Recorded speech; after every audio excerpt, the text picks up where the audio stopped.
Que Jesus, o Mestre Supremo, aqueça nossos corações, ilumine nossas mentes no estudo de hoje. E que os mentores da casa nos intuam da melhor forma possível na mensagem que estamos encarregados de passar. E o tema é um tema muito importante, porque resume muito dos ensinamentos que Jesus trouxe para nós. E que, de certa forma, tinham que ser preservados. Porque naquela época a gente sabia que era uma tradição oral, né? Então vamos entrar aqui na parábola dos talentos, abordando, vamos dizer assim, de uma forma assim, bem tranquila, essa questão dos talentos.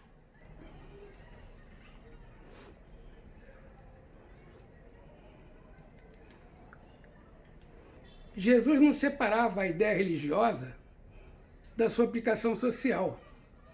O reino de Deus era para ele uma perfeita sociedade dos espíritos cuja imagem desejaria realizar na Terra, reproduzir na Terra, né? Ele queria aquilo para a Terra. Mas ele de vir de encontro aos interesses estabelecidos e suscitar em torno de si 1000 obstáculos, 1000 perigos. Daí um novo motivo para ocultar no mito, no milagre, na parábola, porque a sua doutrina ia ferir as ideias dominantes e ameaçar as instituições políticas e religiosas. Então, o sistema da época tinha dificuldade em aceitar a mensagem de Jesus. E essa era a questão que a gente está aí abordando, né? As obscuridades do Evangelho são, pois, calculadas, intencionais. As verdades superiores nele se ocultam sob véus simbólicos. Aí se ensina ao homem o que lhe é necessário para se conduzir moralmente na prática da vida. Mas o sentido filosófico da doutrina, esse é reservado à minoria. Então a gente tem isso aí no livro Parábolas de Jesus segundo a doutrina espírita de Dharma Lúcia. Mas seguindo,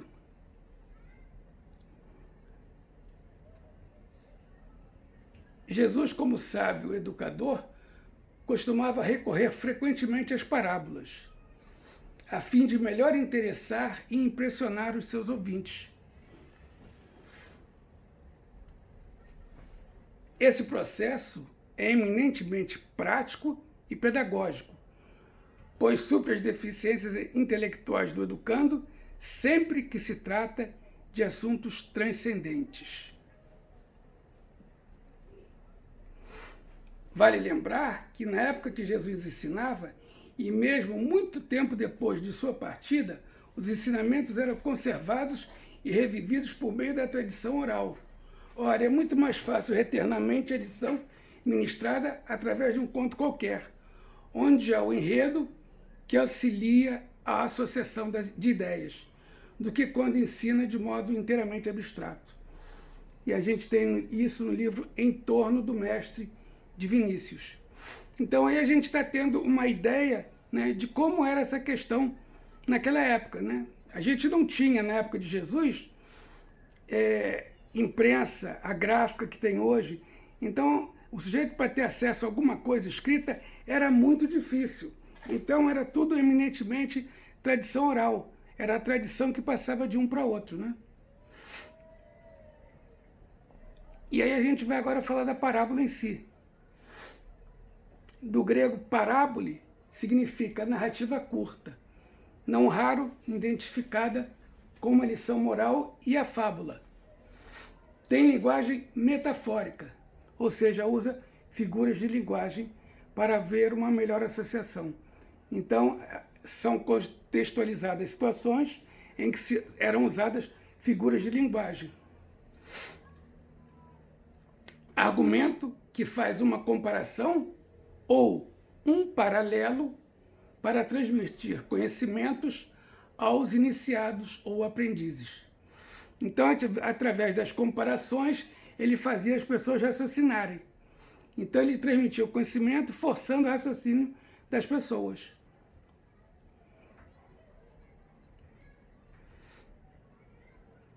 É uma narrativa onde o pensamento é exposto sob forma figurada e o conjunto de elementos evoca, por comparação, outras realidades de ordem superior. A parábola é, então, um dos termos de uma comparação, e o outro termo é o ponto de referência através do qual ela se torna compreensível. É aquilo que se usa para contextualizar a parábola. Esse ponto de referência, isso é muito importante, não é único, porque uma mesma parábola pode ser vista sob contextos diversos e, em consequência, pode assumir significados diferentes. A gente sabe que cada vez que você pega um livro para ler, você pode fazer uma nova, vamos dizer assim, compreensão daquele conteúdo que você está lendo. Então, muitas vezes, uma parábola ela tem várias interpretações e, por conseguinte, ela pode ter muitos ensinamentos. Então, cada parábola de Jesus, ela guarda várias interpretações e vários ensinamentos. Evidentemente que 1, 2 ou 3 ensinamentos mais importantes, mas elas podem ser vistas sob ângulos diferentes. Então, agora a gente tem aí a parábola do bom samaritano. A parábola do samaritano define a verdadeira caridade. Mostra não somente na beneficência, como também no conjunto de todas as qualidades do coração, na bondade e na benevolência para com o próximo. Então, essa parábola ela é muito importante, porque se na do semeador a gente entende que há várias pessoas recebendo conhecimento e que cada um vai agir de acordo com o que traz do coração, né? Cada conhecimento vai ter um produto diferente conforme o que a pessoa tem de intenção. Mas, na parábola do bom samaritano, que é a parábola da caridade em si, a gente percebe o quê? Que o bom samaritano ele não escolhe para quem ele vai fazer o bem. Ele não define que vai fazer o bem para A, B ou C, para tal religião, para tal raça, para tal povo, não. Ele faz a caridade para quem está precisando naquele momento. Então, ele não escolhe para quem ele vai ajudar. Ele simplesmente ajuda e sem esperar pagamento em troca. Então, essa parábola ela é muito importante. Ela é muito interessante e muito importante. E a gente tem também a parábola do filho pródigo. Essa parábola ela é muito interessante também. Na parábola do filho pródigo, Jesus reforça o ensinamento sobre a misericórdia divina e o arrependimento. Aqui, o simbolismo parece claro. O pai representa Deus. O filho pródigo, os que malbarataram os talentos materiais ou não. E sofrem por se afastarem das leis divinas. O outro filho representa todos que já se voltaram para o bem, mas que ainda precisam lutar contra o egoísmo, expresso pelo ciúme e a inveja do irmão, que não tem ainda a grandeza de entender o gesto do pai. E ele tem ciúme, ele tem inveja, porque ele acha que ele faz tudo bem e que o pai está dando valor ao filho que foi embora. Então aqui a gente vê claramente a questão do egoísmo no filho que aparentemente já estaria mais adiantado.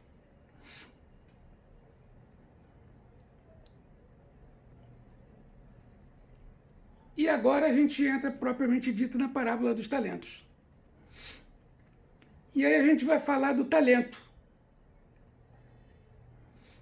que é uma moeda antiga da Grécia e Roma que valia 6.000 dracmas, ou seja, era uma quantia grande em dinheiro. Então, quando Jesus fala do talento, ele fala de uma quantia importante. Era uma quantia realmente grande, não era uma quantia pequena. Mas também podemos ver como grau de aptidão de uma pessoa que é capaz de adquirir conhecimentos com maior facilidade que outros em determinadas áreas, chegando muitas vezes a ter mesmo um dom. Então, o talento é aquele camarada que se torna um grande pintor, ou se torna, vamos dizer, vamos citar aqui alguns exemplos, né? Um Cristiano Ronaldo, um Messi, um Neymar. São pessoas que têm um talento e desenvolvem esse talento ao longo da existência, vão cultivando esse talento e vão melhorando. Mas o talento, ele não é só para a gente chegar e se destacar. O talento, como o próprio Cristiano Ronaldo faz, ele criou uma fundação para tomar conta de crianças abandonadas, porque ele foi muito pobre na infância. E a mãe dele chegou a pensar em fazer um aborto, porque ele era o quarto filho. E a mãe, vendo que não tinha dinheiro para manter 3 filhos, como é que ia ter um quarto filho? E como a mãe não o abortou, ele veio a nascer e veio a ser esse jogador fantástico que a gente sabe que tem hoje aí de Portugal. Mas ele poderia ter sido abortado. Então, quando a gente tem um talento, a gente deve ajudar com esse talento ao progresso daqueles que estão na nossa volta e humanidade. Mas aí, como está dizendo, grau de aptidão de uma pessoa que é capaz de adquirir conhecimentos com uma facilidade que outras pessoas em determinadas áreas, chegando muitas vezes a ter mesmo um dom. O dom já é diferente do talento. O dom é uma coisa que vem como que de Deus, é uma coisa mais espiritual. Então, o dom, você vem com aquilo para você fazer o bem, para você levar desenvolvimento, levar uma série de coisas boas para as pessoas. Vou dar um exemplo, que é muito relativo à minha profissão, que é médico. A gente viu médicos com dom de cura. Então, o médico que tem o dom de cura, ele curava só para a pessoa ir procurar ele tocar na ferida da pessoa, a pessoa vinha ficar curada da ferida. Porque era dom de cura. Mas, evidentemente, se você tem um dom de cura e você malbarata esse dom, ele pode ser-lhe retirado. A espiritualidade pode retirar um dom de alguém que está fazendo mau uso do dom. A gente pode dar um exemplo aqui muito característico, que é a mediunidade de Chico Xavier. A mediunidade de Chico Xavier é um dom espiritual, porque ele vem com uma mediunidade muito acima da mediunidade normal das pessoas. Então, eu vou contar para vocês uma passagem do Chico, para vocês verem como é fantástica a mediunidade dele. Eu tenho uma amiga, presidenta de um centro em Botafogo, eu não vou declinar aqui qual o centro, mas ela ia muito visitar o Chico, ela é uma pessoa idosa, e nessas visitas que ela fazia ao Chico, às vezes o Chico pedia a ela para ir tirar as correspondências dele na caixa postal, lá em Uberaba. Então ela ia até o correio, buscava as correspondências e trazia para o Chico. Numa dessas idas que ela foi pegar as correspondências para o Chico, ela trouxe as correspondências da caixa postal e o Chico separou em 3 montes. Um monte bem pequeno, um monte grande e 2 montes grandes. No monte bem pequeno, ele virou e falou para ela, esse monte aí são das pessoas que estão precisando muito da minha palavra, muito de consolo, porque estão num sofrimento atroz. Aí ele pegou um outro dos bolos grandes, esses aí precisam de um consolo, mas não estão numa situação tão ruim como aquele outro bolinho ali. E esse terceiro bolo você pode jogar fora. A gente não precisa olhar. Aí a minha amiga chegou e achou assim, pô, que coisa esquisita. Esse bolo aqui não vai nem ler, vai jogar fora. Aí ela chega pro Chico e fala, Chico, mas você vai jogar fora sem nem olhar? Minha irmã. Aí o Chico vai e pega uma carta desse bolo, entrega para ela e manda ela abrir a carta. E ela abre a carta e tá lá o cara. Você, seu Chico Xavier, você é um grande do impostor, um enganador, safado, quer enganar as pessoas, tá pensando o quê? E acaba com o Chico, né? Aí ela lê a carta, fica muito sem graça, olha para o Chico sem graça, aí o Chico pega outra carta, dá para ela, não, Chico, já entendi. Então, para vocês verem que o Chico tinha como saber o conteúdo que as cartas tinham. Como sabia também, como numa outra vez, um dirigente da casa, até do passe, estava na fila, depois de horas na fila, quase chegando no Chico para tomar o passe, ele olha assim e fala, poxa, o Chico está tão cansado, já atendeu tanta gente, ele vai virando para sair da fila, o Chico de lá, faltavam umas 10 pessoas na frente dele, o Chico vai, não, volta aí, declina o nome da pessoa, volta aí, entra na fila. Se for assim, o fulano, eu não vou dar passe a ninguém. Todo mundo que vem aqui sabe que esse é o meu trabalho. Não fique pensando que você tem que desistir porque falta muita gente que eu estou cansado. Continua aí. Então ele pegou o pensamento desse colega que estava na fila e que ia desistindo do passe. Assim como essa mulher das cartas que eu acabei de contar, a filha dela numa das vezes foi, e ela, quando foi, o Chico estava estreando uma peruca. E ela nunca tinha visto o Chico com peruca. Ela achou muito estranho o Chico com a peruca e falou, essa peruca, pensou, essa peruca do tio Chico tá feia, não gostei. Aí o Chico veio na varanda, que ela estava na varanda, e falou, filhinha, o tio está botando essa peruca porque senão o sol queima a careca dele e eu não gosto de ficar... Eu já não sou bonito, então eu gosto de ter uma aparência um pouco melhor. Não fica chateada, não. Eu não faço isso por vaidade, não. Então, quer dizer, ele viu o pensamento da menina falando, achando que a peruca não ficou bem nele. Então, para vocês verem o que é uma pessoa que tem verdadeiramente um dom. E quando você tem um dom, você tem que fazer o quê? Você tem que trabalhar pela melhora da comunidade, fazer o bem. O dom é para ser o quê? Uma ferramenta de trabalho espiritual, uma ferramenta de fazer o bem.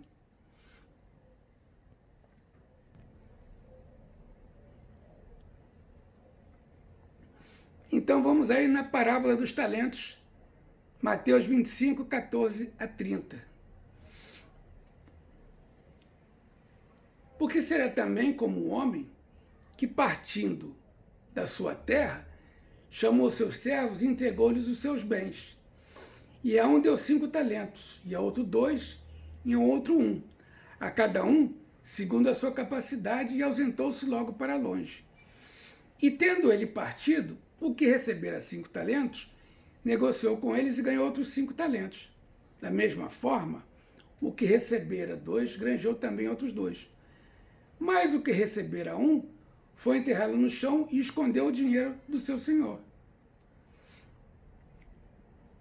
Muito tempo depois, veio o senhor daqueles servos e ajustou contas com eles. Então aproximou-se o que recebera 5 talentos e trouxe-lhe outros 5, dizendo, Senhor, entregaste-me 5 talentos, e eis aqui outros 5 que granjei com eles. E o Senhor disse, bem está, servo bom e fiel. Sobre o pouco foste fiel, sobre muito te colocarei. Entra na felicidade do teu Senhor. E chegando também o que tinha recebido 2 talentos, disse, Senhor, entregaste-me 2 talentos, eis que com eles granjei outros 2 talentos. Disse-lhe o Senhor, bem está, bom e fiel servo, sobre o pouco foste fiel, sobre muito te colocarei. Entra na felicidade do teu Senhor.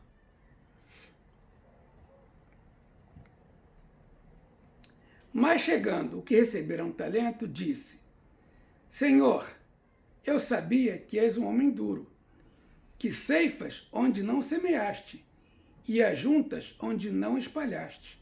E temendo, escondi na terra o teu talento. Aqui tens o que é teu.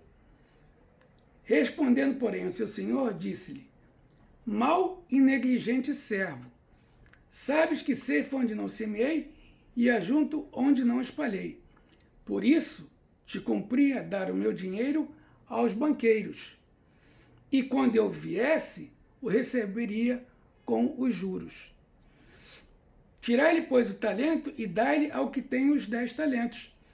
Porque qualquer que tiver, será dado, e terá em abundância. Mas ao que não tiver, até o que tem será tirado. Lançai, pois, o servo inútil nas trevas exteriores. Ali haverá pranto e ranger de dentes. Então, essa parábola, aparentemente, ela é assim um tanto quanto controversa. Como é que você vai tirar do que tem e vai dar, e o que não tem você não vai dar? Quer dizer, é complicado. Mas aí a gente tem que pensar o quê? A parábola do talento é como alguém que vai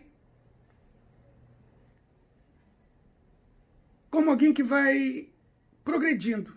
Você vai ganhando uma tarefa, vai dando cabo de uma tarefa, vai melhorando na tarefa, vai se capacitando e vai mostrando que você está apto a tarefas maiores. Então é como você chegar numa casa espírita e você entrar no passe. Você vai, fica um dirigente de passe, você trabalha bem, você tem assiduidade, você tem pontualidade, você está sempre ali ajudando. Então surge uma hora que precisa de alguém para trabalhar na assistência social, você é convidado para ir na assistência social. E você colabora e você vai subindo. De repente, um dia você vai à diretoria da assistência social, de repente, muitos anos depois, você pode ir até a presidência do centro. Mas, para isso, você tem que mostrar que você dá cabo das tarefas que você recebe. Mas, se você recebe uma tarefa e você não cumpre a tarefa, você é retirado daquela chefia e outro é colocado naquela chefia. Então, você só galga postos se você tiver competência e capacitação. É mais ou menos isso que a gente está vendo aí. O último não tinha competência e capacitação. Então, a parte dele foi dada a quem tinha competência. Então, aí é uma questão de capacitação com competência. Então, você vai para uma empresa, você vai subindo na empresa se você tem competência e capacitação. Se você é incompetente, você é demitido ou, numa chefia, você é substituído. É mais ou menos isso que a gente está falando, que essa parábola, de certa forma, traz.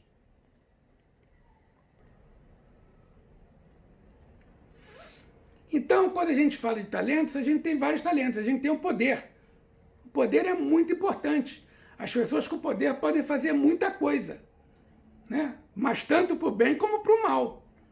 O poder ele é importante, mas ele tem que ser bem usado. As pessoas adoram poder, mas o poder traz também o quê? Deveres e obrigações. A gente tem também a riqueza. Então, o sujeito vem com riqueza, ele tem o quê? Que ajudar o progresso da sociedade. É muito importante, porque para o progresso a gente precisa de trabalho. Se você ajuda o progresso com trabalho, e se você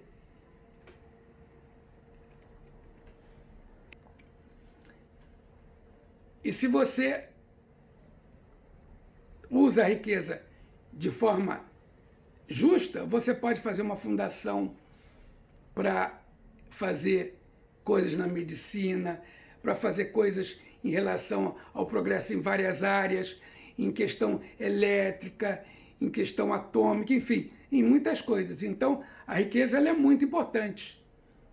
A fama bota algumas pessoas a perder. A fama é uma coisa complicada. Embora ela seja um talento que muita gente gosta, ela muitas vezes ela complica as coisas para as pessoas. Então a gente vê aí muita gente gostando de fama, até no meio espírita, de certa forma. Não vamos entrar por esse lado não, mas já teve palestra do Haroldo Dutra Dias que ele fala que muitas vezes a doutrina espírita está se transformando numa passarela da vaidade. Por quê? Porque muita gente fazendo coisa que não é exatamente o que deveria. Então a gente tem que ter muito cuidado com a fama. Beleza também. Beleza é outra coisa que é muito complicado. Por quê? Porque beleza ela não é perpétua, né? Ela é passageira.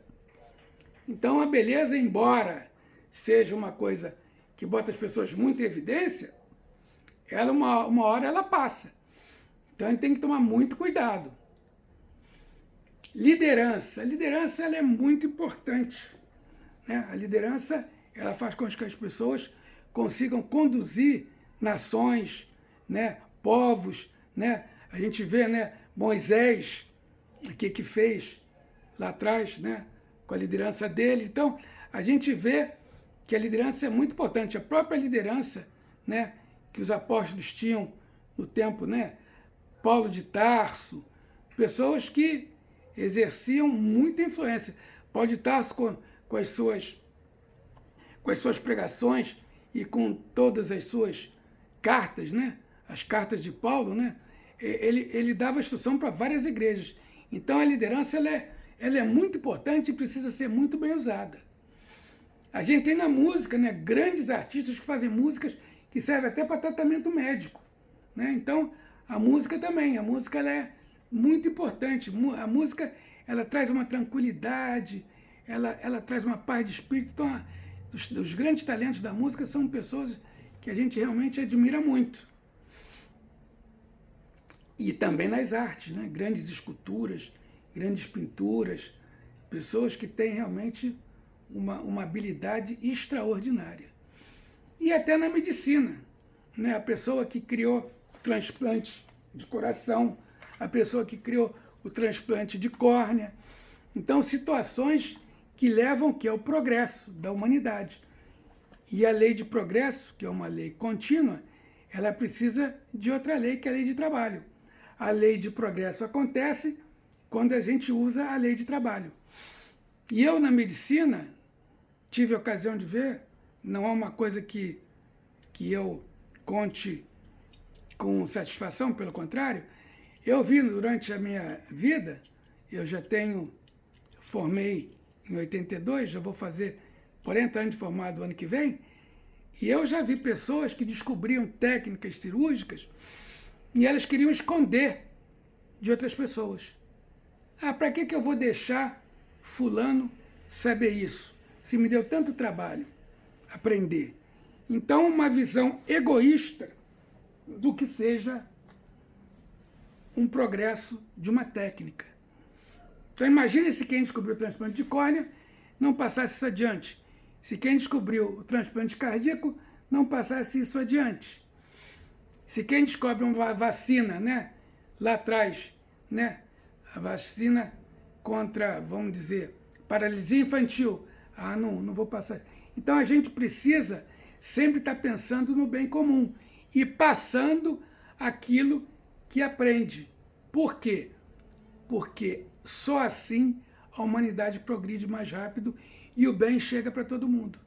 Então, muitas vezes, as pessoas têm um pensamento egoísta em relação ao seu talento.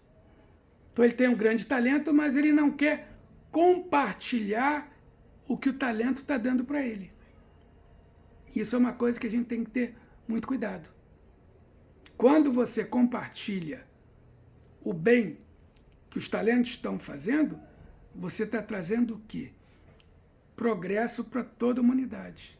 Bem-estar para os seus irmãos de indumentária carnal. Então a gente fala aí, né? O que estamos fazendo com os talentos que nos foram concedidos nessa encarnação? O que estamos fazendo com os talentos que nos foram concedidos nessa encarnação? Todos nós recebemos talentos e viemos para essa encarnação com alguns talentos. Uns mais, outros menos, mas, via de regra, todos trazemos talentos e esses talentos devem ser usados. Mas esconder esses talentos ou não compartilhar o que eles produzem é um erro, é um equívoco, é egoísmo, é falta de caridade. Então a gente tem que compartilhar o bem que os talentos que a gente recebeu estão fazendo. Então a gente recebe os talentos para poder ter uma vida melhor com aqueles à nossa volta, fazendo o bem. Então o talento ele impulsiona o progresso.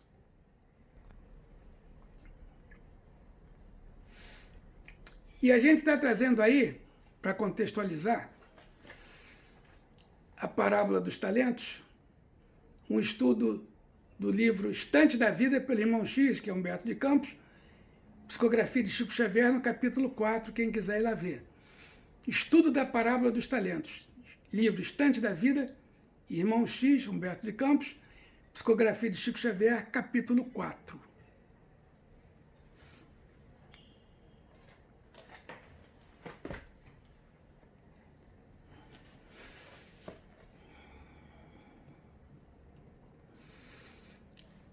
Comentávamos a necessidade da divulgação da doutrina espírita quando o Rabi Zohar Ben Osias, distinto orientador israelita, pediu licença a fim de parafrasear a parábola dos talentos. Ele é um grande espírito lá no mundo espiritual que colabora com o espiritismo. Então ele pediu para dar uma exemplificada nessa parábola e ele vai trazer para a gente a história relatada agora.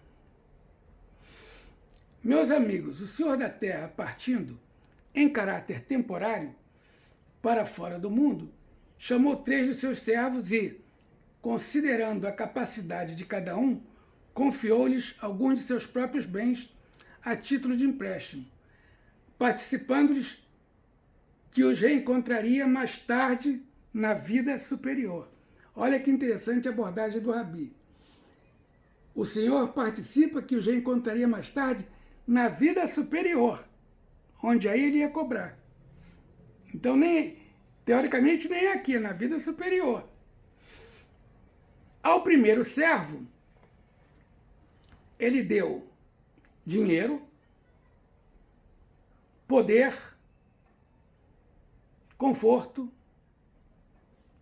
habilidade e prestígio.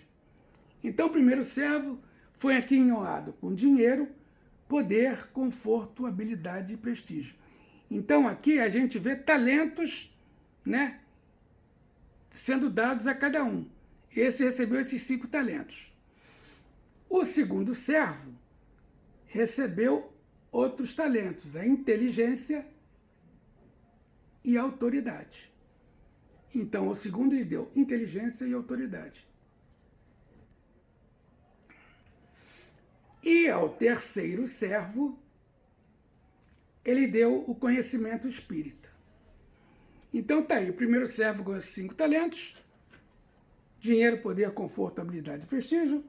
O segundo servo, inteligência e autoridade. E o terceiro, conhecimento espírita.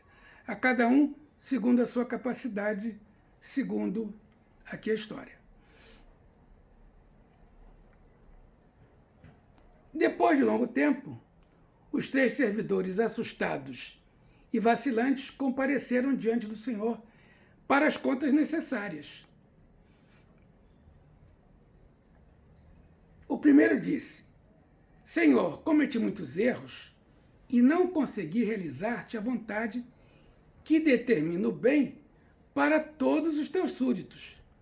Mas, com os 5 talentos que me puseste nas mãos, comecei a cultivar, pelo menos com pequenos resultados, outros 5.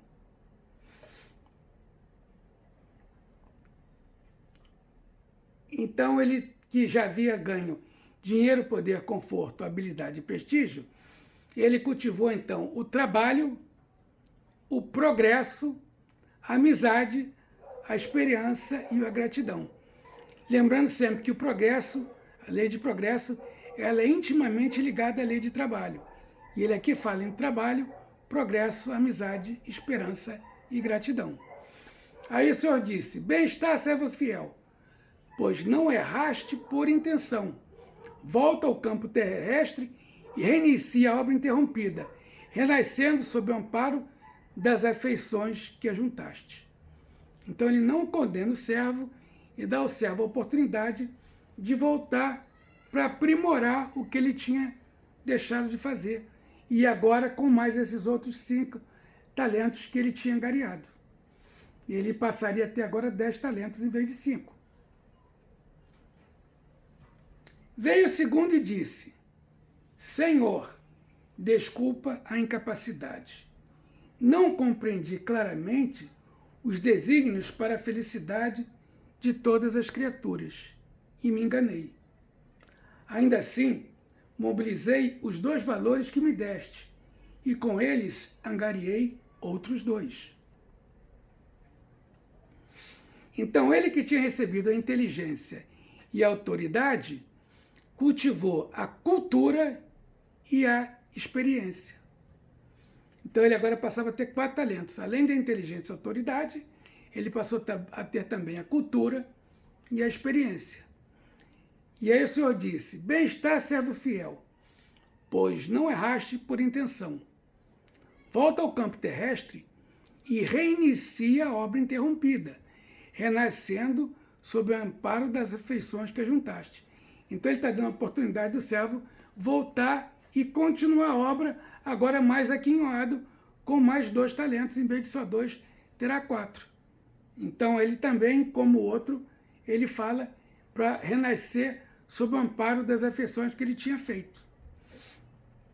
E aí chega o terceiro, adiantou-se e explicou: Senhor, devolvo-te o conhecimento espírita, intocado e puro, qual o recebi de tua pessoa. E ele até diz: o conhecimento espírita é luz, e com ele aprendi que a tua lei é dura demais, atribuindo a cada um conforme as próprias obras. De que modo usar uma lâmpada assim tão brilhante, se os homens na terra estão divididos por pesadelos de inveja e ciúme, crueldade e ilusão? Como empregar o clarão de tua verdade sem ferir ou incomodar? Por isso, tive medo e julguei como sendo a medida mais razoável acomodar-me no sossego da minha casa. Então, o último servo diz que ficou apavorado com o poder da mensagem espírita, com as claridades que ela traria e que ela poderia ferir, né, as pessoas. Então ele ficou com muito medo e preferiu ficar sossegado em casa. Então ele, que havia ganho conhecimento espírita, se acomodou e ocultou o que havia recebido. Então ele se acomoda e oculta o que recebe. Ele não dissemina o conhecimento espírita. Ele oculta. Ele usou para ele angariou conhecimento para ele, mas ele não divulgou. Ao não divulgar o conhecimento espírita, ele simplesmente... Então, ao não divulgar o conhecimento espírita, ele ficou o quê? Acomodado e não levou aquela mensagem para a comunidade. Então, toda uma melhoria que a mensagem espírita podia trazer, né, de compreensão, entendimento da vida após a morte, da espiritualidade, das inúmeras vidas, da imortalidade da alma, da comunicabilidade dos espíritos, que a gente tenha misericórdia divina e quando a gente desencarna, a gente reencarna para poder reparar erros. Nada disso ele deixou transparecer porque ele ocultou.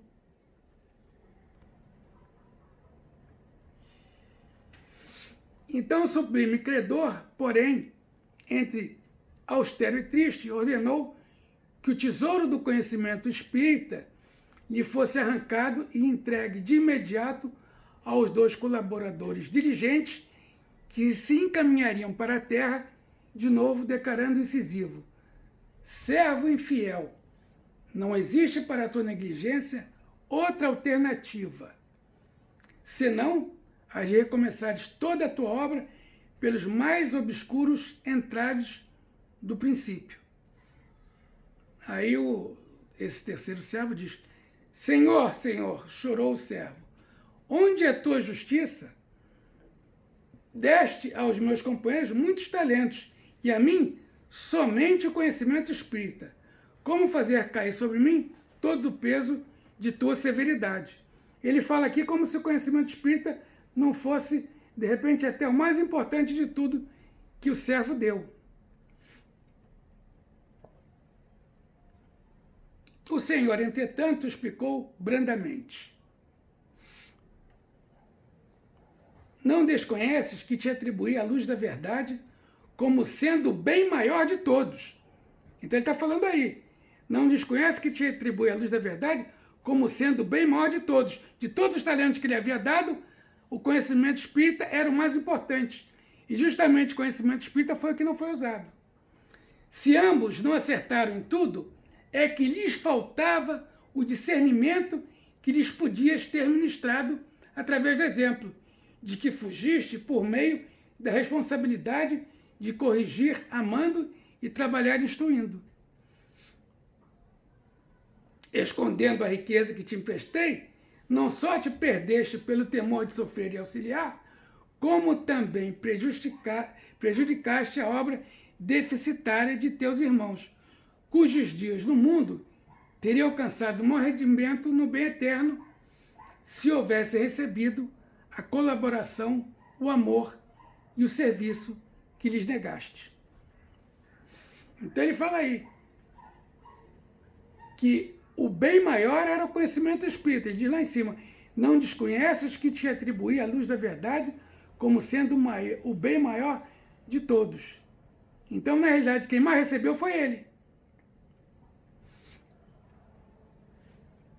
Aí o servo fala: Senhor, Senhor, por que tamanho rigor se a tua lei é de misericórdia e justiça?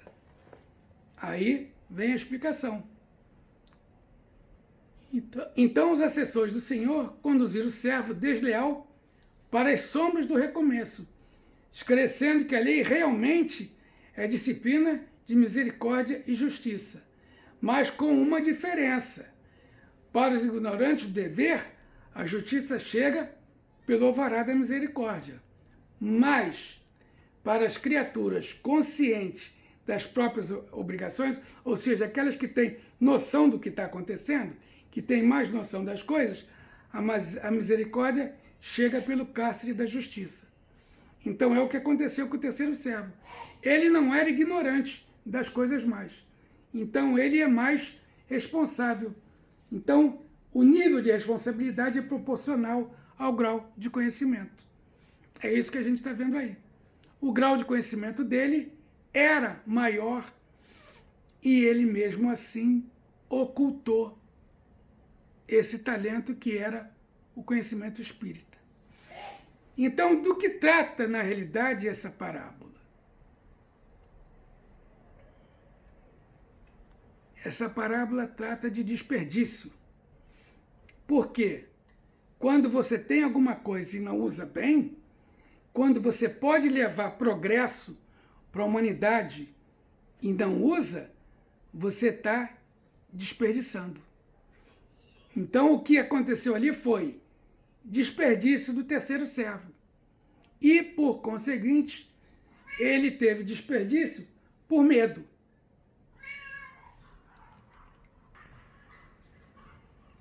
Então, o medo paralisou o terceiro servo. Por medo, ele não fez nada. Mas, além de desperdício e medo, a gente pode achar aqui uma terceira coisa: a acomodação. Ele se acomodou. Ele achou que não tinha problema para ele. Ele ficava na dele, não ia mexer com ninguém, não ia prejudicar ninguém, e ficava com aquilo ali. Então, ele teve desperdício, ele teve medo e ele teve acomodação. Tudo isso gerando o quê? Uma paralisação. Ele ficou paralisado, sem fazer nenhum bem. E a lei de progresso, eu já disse, ela é intimamente ligada à lei de trabalho. Para você atingir o progresso, você tem que trabalhar. Se você não trabalha, você não progride. Uma coisa é diretamente ligada à outra. Então, o conhecimento espírita, que deveria ter feito o terceiro servo auxiliar o trabalho do primeiro e do segundo para eles terem um maior desenvolvimento, o conhecimento espírita não foi usado. Ele foi o quê? Ocultado por medo e por acomodação. O que gerou o desperdício na encarnação do terceiro servo. Então, o que o patrão fala nessa parábola de estudo Obstante Vida? Que ele ia ter que recomeçar do zero, sem nenhum proveito. Por quê? Que ele ia ter que ir lá para o princípio para aprender tudo de novo, que ele não soube usar com maestria uma luz muito forte que foi dada a ele. Ele fala no próprio texto, que ele não queria usar aquela luz tão forte, porque ele fala que ele teve medo, porque ele disse que o Senhor era muito duro, porque a cada um segundo as suas obras. Mas não é muito duro.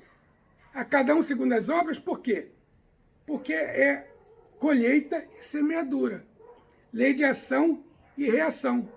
Você planta, você colhe. Se você planta no bem, você colhe no bem. Se você planta no mal, você colhe no mal. Se você não planta, você não colhe. Então, esse que tinha uma grande luz e que podia ter feito muita coisa para o bem, ele se acomoda e não faz nada. Então, o que o mestre faz? A luz do Espiritismo será dada para aqueles outros dois que conseguiram progredir, conseguiram trabalhar, mesmo não executando com perfeição as suas tarefas, eles melhoraram e granjearam outros talentos. Então, o mestre agora diz que o Senhor diz que eles voltarão e poderão usar o conhecimento espírita para poder ter mais desenvolvimento na próxima encarnação. Então, aqueles dois vão começar a próxima encarnação, um com 10 talentos, outro com 4 talentos, e com o conhecimento espírita para potencializar esses talentos. Enquanto o terceiro servo vai começar do zero. Vai começar do princípio. Por quê? Porque não aproveitou nada. Então, essa parábola, ela fala para a gente do desperdício, do medo e da acomodação.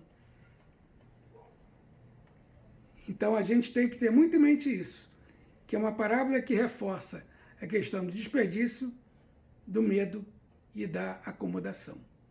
A gente não pode se acomodar. E aquilo que eu falei, a lei de progresso, ela é intimamente ligada à lei de trabalho. Então, para a gente progredir, a gente tem que sair da inércia, a gente tem que se esforçar. O nosso esforço vai determinar até onde vai chegar. É claro que a gente tem que ter fé, a gente tem que ter boa vontade, a gente tem que ter uma série de coisas para poder enfrentar a caminhada. Mas ficar acomodado equivale a ficar na zona de conforto. Na zona de conforto não cresce e não nasce nada. A zona de conforto é o local errado para a gente ficar. Então, ficar na zona de conforto é ficar estagnado. Então, vamos evitar o desperdício, o medo, a acomodação, vamos trabalhar pelo progresso, vamos fazer o bem, vamos praticar caridade, como na parábola do bom samaritano, sem olhar para quem. Praticar o bem, usar os nossos talentos e até os nossos dons para fazer com que aqueles à nossa volta tenham uma vida melhor, para que o progresso alcance mais pessoas. E não vamos guardar, não vamos ficar com medo e guardar como esse servo fez, que guardou o talento. Não vamos esconder o talento, não vamos guardar o talento. Vamos usar todas as ferramentas possíveis para o progresso. E qualquer ferramenta que a gente receba é importante. Então, toda ferramenta é importante para o progresso. Então, vamos usar os nossos talentos, os nossos dons espirituais, para levar o progresso para todos aqueles que estão à nossa volta. Não só da nossa parentela, os nossos amigos, as pessoas do centro, as pessoas da rua, as pessoas que sofrem. A gente está passando um momento de pandemia E é importante as pessoas terem noção que nada acontece por acaso. Todo mundo que está no planeta Terra nesse momento veio e estava programado passar por essa pandemia. Ninguém desencarnou fora de hora. Se não fosse a pandemia, ia ser outra coisa. Então, nada é por acaso, tudo está no controle divino. Então, cada um que desencarnou agora é porque já tinha cumprido a sua missão. E vai retornar numa nova encarnação para outras missões, com novos talentos, com outros dons.